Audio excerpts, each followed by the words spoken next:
Wait, Sir Dodong. Welcome to Butuan. Sir Dong. Linard. Good morning. Nice Linard. to see you. Ito ngayon yung quad. Nagkaroon kami ng problema nung may HTG. Oh. Yan o, pumalya o. Doon kayo umagi, papuntang Masaw. Hindi ko alam. Basta nag-research, nag-sinerch ko na lang. Hinanap ko yung daan. May quarry, may ginagawang kalsada na hindi tapos. Tabing dagat. Tabing dagat. So, ito yung kay Sir Dodong from Butuan. Anong issue mo? Issue neto. Anong issue niya?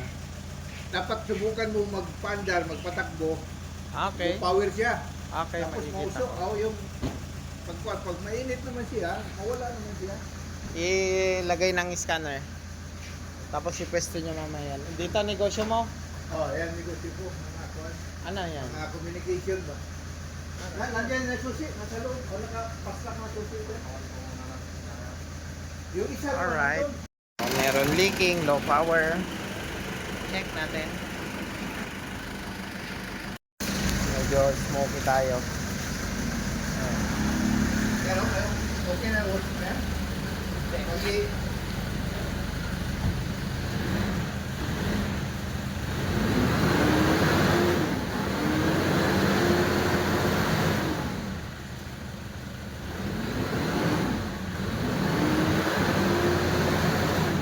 Ayaw umangat.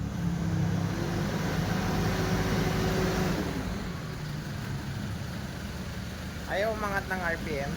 Okay, sabi ko sa'yo, parang low power siya ba? Kita natin yan. Sir Dong from Butuan. Tapos meron pa dito ang isa. Itong kay Emil.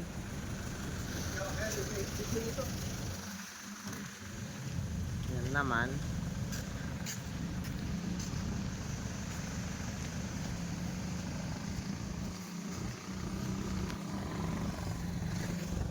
Check natin to.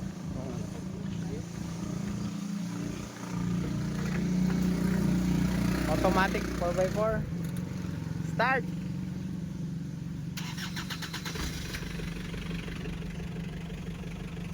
Naman. Dati, may problema ko na. Ayun, delayed ang lubricant mo.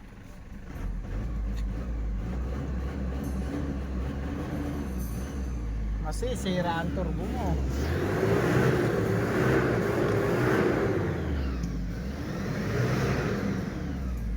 Turbo. Nasipol na ang turbo. Ito problema natin. Nasipol na ang turbo. Nasipol ang turbo. Kasi may delayed ka sa lubricant. Hindi agad umaangat. Okay, Euro 2.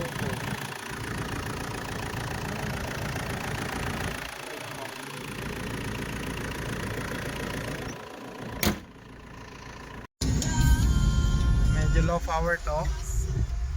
Pag diniin, ayun ang black smoke, baby.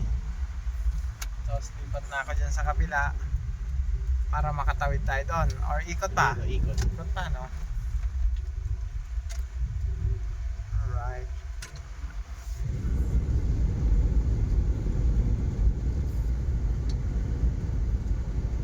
Meron tong immobilizer. Pag nasira ang computer nito, paktay ka diha. Pag hindi natin may program, may security na code galing kay Isuzu. Ayan. So medyo black ang smoke natin. Okay. Connect na. Wala tayong fault. Ito na. Ito na. So naka-connect na tayo pero wala tayong fault codes. Ngayon tayo ay mag-checking muna. Ang issue naman nitong kay Sir Dodong, low power. Naka-press na ako sa pedal. Low power. Ang issue ng kay Sir Dodong. Wait lang. ha? Okay, Sir Dodong. May usok, possible boost leak. Baba ang map. Baba. Mahina ang marangkada. Kulang sa power. Sagad na ako sa pedal. Baon na ako sa pedal. Hindi ko marangkada ng maganda. Ayan o. Puro tunog, Sir Dodong. Kaya pag shift under torque. Kaya pag shift niya, kumakadyot. Yun yung problema. So kailangan nating maidala siya into correct spec. Kasi ang engine spec natin is 333 Newton meter at 2000 RPM and 150 horsepower. Yun naman yung i-convert, yun naman yung ipapasa niya sa transmission, which is i-convert ni torque converter. Pagka dun siya naka-ratio, pagka kulang yung i-reduce na engine na torque, yan yung outcome, low power. Possible boost leak, intake, parang daanan ng hangin. Doon tayo may problema, kaya hindi yan nagmamatch, hindi yan nagsisynchronize. Ngayon, identify ko siya by actual assessment. I-assess muna natin siya actual. Tapos meron kang white smoke, possible sealing ng injector. Check natin kung meron ka ng leaking sa injectors or kailangan lang natin i-reseal ang mga outer components like O-rings, copper washer. Yan. Sir Dodo. Okay.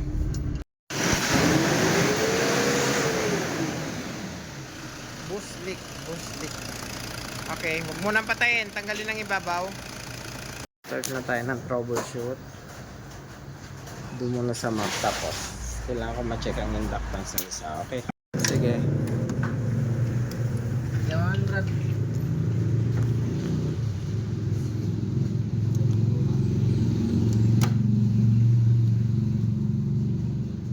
.52. Number 2. Tak. Oh, Number 2. lipat. 3. 4. 4. Number 1. Number 1. Number 2.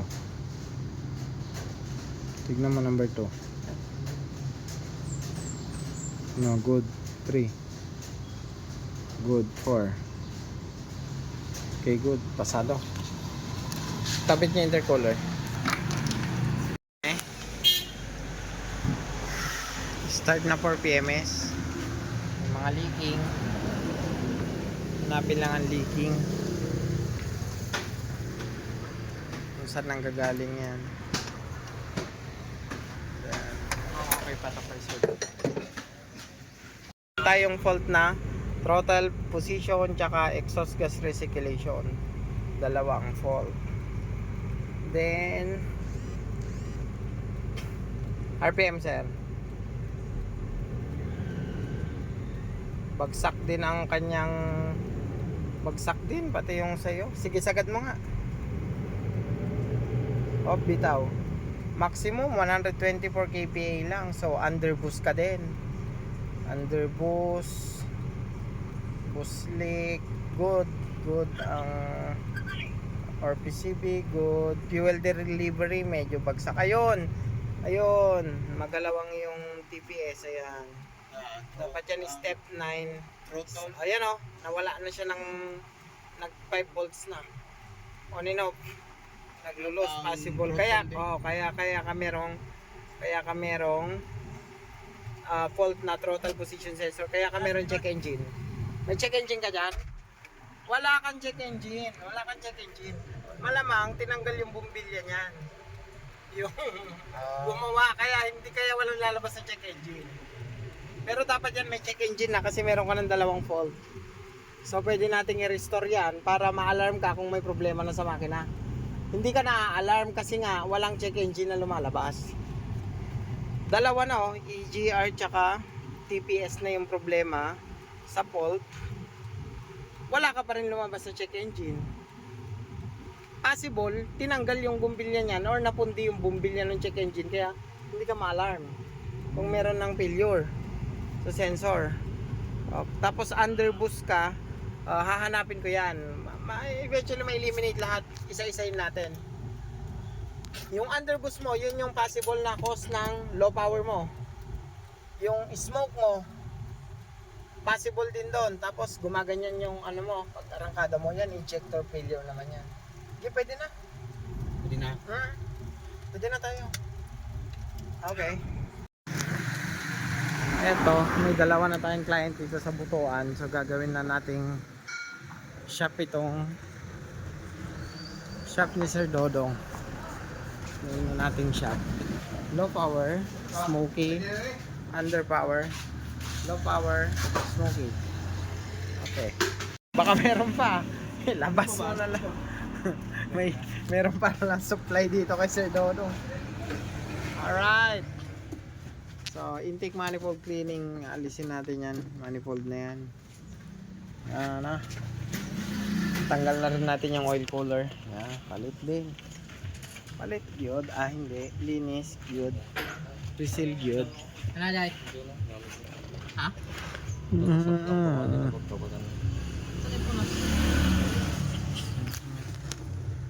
Okay na. Hindi yan na intake.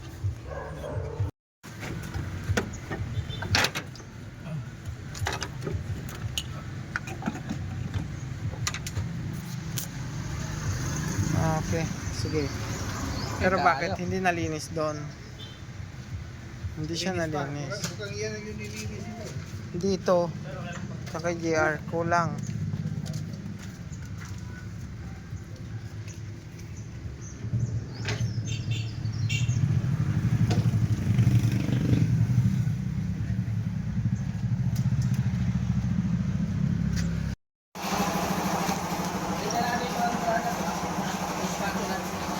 Ganyan nagkukos ng usok.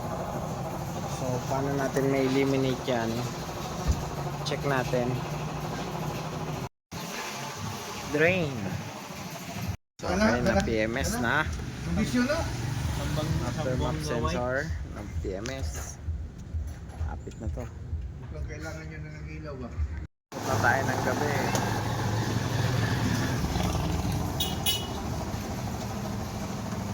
Alright, bago hose. Bago hose. Basag na ano. Hose.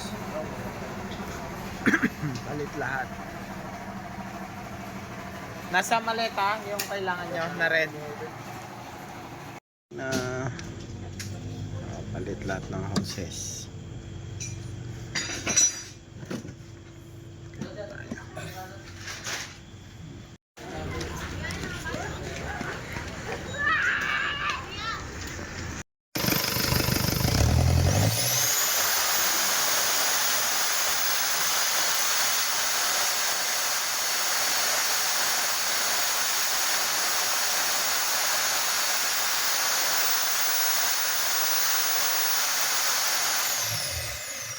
Siya, kanina mayroon tayong bluish na smoke, ngayon wala na. Masakit sa mata kanina pag nandun sa room, ngayon wala na. Ang cause nun, nagpipid ng oil, yung blow by oil, Hindi na sinutunog. doon sa turbo, tutulak ng turbo sa intake. Pag tulak sa intake, pumasok sa chamber, pag labas ng exhaust, bluish, mausok, pag umaga malamya. So ngayon, gumanda ng emission, gumanda lahat. Okay na okay. Okay na yan. Wala na rin yung, Ayan. yung Ano, saan blow kayo by. mabuhugan?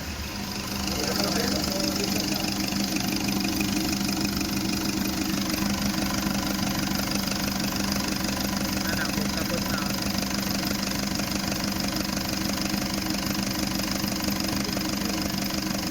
First to eliminate. Alright. Good na tong kay Sir Roy. Alright na yan. Sir Roy, okay na. Pag umaga dati, Mausok yan. bluish, masakit sa mata. Tapos malamya pag diin mo ng una. Malamya, ayaw mga mag 3,000 na din kanina. Ngayon. Arakan na. luluto ng sinaing. Although meron pa yan eh, kasi yung chamber basa pa. Pero quality eh. Yung usok pa lang oh. Wala na. Yung liwanag mo. Dapat lulutang mo. Alright! It's Sir Dodong! Morning and welcome to Butuan. So dyan kami nagstay. Mapasundo lang ako sa client. Okay, showroom. Half town. Akala ko yun yung pangalan ng villa. Ay, condo. Alright, here's Butuan. Kay Sir Emil. So papalitan natin. Abang itatiming mga ikatakarang tao. Magre-reseal tayo ng camshaft. Hugutin natin ng camshaft. Tapos i-reseal din natin tong camshaft. Up.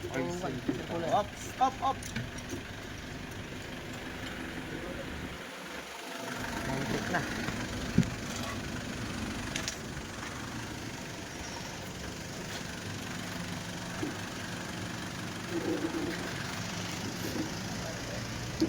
So pagkapalit ng turbo, reseal ng camshaft. Ayan. Tapos reseal din ng Flat screw. Dodong from Butuan. Pagdating namin may leak, under power, may usok. So ngayon okay na, goods na goods. Tuwang-tuwa si Sir Dodong. Na-test drive na konti. But eventually wala na siyang smoke. Wala na siyang masakit sa mata na usok. Kasi na-test drive na. Pagdating namin, ang leaking niya hindi ma-target. Knowing na malalim pala yung root cause. Galing pala siya sa mismong oil cooler. So, na-target, na-reseal, okay na. Dodong, anong masasabi mo Sir Dodong? Okay na, okay. Legit. Legit. Walang error. Aircon na lang yung tumutulo. Oo, yan. Takwan. Okay na. Pag kailangan nyo ng electronic, anong business mo? Communication. Electronics communication. Ayan, license. Dito sa Butuan or Kaya talaga. Bukal talaga. O yan. Dito. Kahit di nyo kailangan, bumili kayo dito. Okay. Direkta?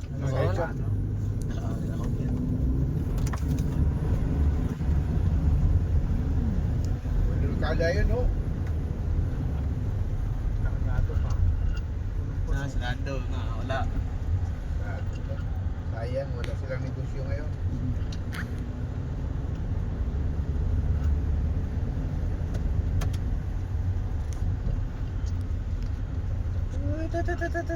Dito tayo. Ano tagi, pre? Mag-u-turn tayo doon sa kuan sa DPWH. Maraming pera doon. PWX. Dito, Sir Emilian. Yan. Pag ganun tayo, tapos U-turn. Dami tao. Daming tao pero may tao. Emil, okay na. Okay na, Okay na. yung sasakyan, wala na problema. Lakas na. Nung start, grabe usok, grabe low power. Pero ngayon, ito ang data. Ngayon, sa test drive namin, low. Yan na. Bilis siyang kunin yung 100, Sir Emil. Ilang shifting lang.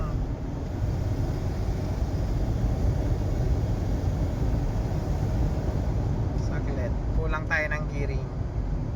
Dapat mahabang yung mahaba para bumagsak siya sa 2000 RPM.